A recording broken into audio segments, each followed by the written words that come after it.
I'm done situating myself to the western corner of Memphis, Tennessee, and you're going on to the bigger field. So this is just all over the place. We'll go ahead and stop, but this is the third Pepperdine speaker who's going to be on Freed Hardeman this year. His name is Terry Gardner.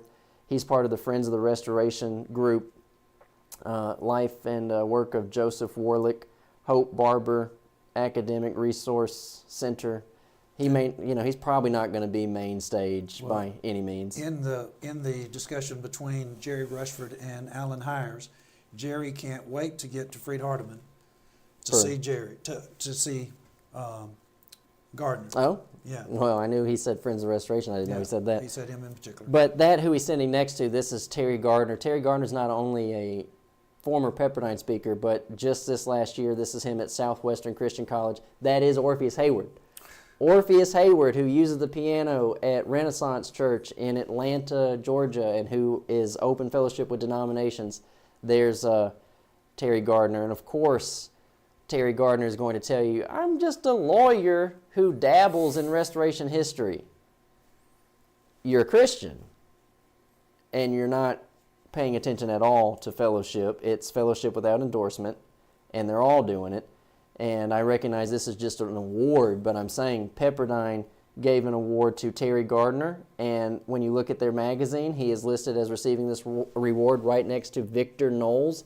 Victor Knowles is a very popular preacher within the Christian church, and it's like y'all have a cow when you start talking about the piano in the Christian church, but then you're almost everywhere. They have a cow when you interview Rubel Shelley. Right. And you're clearly opposed to Rubel Shelley, and he knows you're opposed to it. Yeah. He actually said, don't even do this interview because you're going to hurt yourself with your brethren. It's like, don't get yourself in trouble fooling with me, is what he said. And so Victor Knowles is someone who is very, very much involved in historical personalities, and he's written different biographies. And so that's where I said no one's going to know Edward Fudge. Terry Gardner, when you look at the Pepperdine lineup, Terry Gardner, when he was there, was right by Edward Fudge. Unbelievable. Edward Fudge started out as a non-institutional individual. So everybody knows. Right, and then he said, there is no hell, and then he became ecumenical, and everybody kicked him out, and then there's Terry Gardner with him. So, here's where we closed last time. This is James Bales.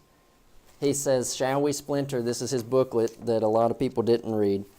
And he just said, folk are going to keep dividing and dividing and dividing, but then the audio you're going to hear tomorrow night where Alan Hires is going to say this isn't a unity movement, this is just a fellowship movement. And he says they all want us to get together without any type of agreement at all. And I would just say they're doing it right now in front of your face. All over Freed Hardeman, all over Focal Point. It's not a unity movement. It's a fellowship movement. And I'll say this is the last one. This is what Michael Wyatt said to us as we were talking to him about a lot of this at Get Well lectures. He just said, I haven't kept up. I don't know this stuff. I haven't kept up. That translates to I don't care anymore. Right. There's just no other way to shape that, which is what a lot of people are saying these days. They'll be like, well, what's Johnny talking about? What's he getting at? I don't know about these people. And it's people who used to be on the ball. And, like someone says, what you singling out Michael for? He's, as far as that group goes, dime a dozen. I ain't kept up. You don't care anymore. That's all that shakes out to. You got all this stuff going on right in your back.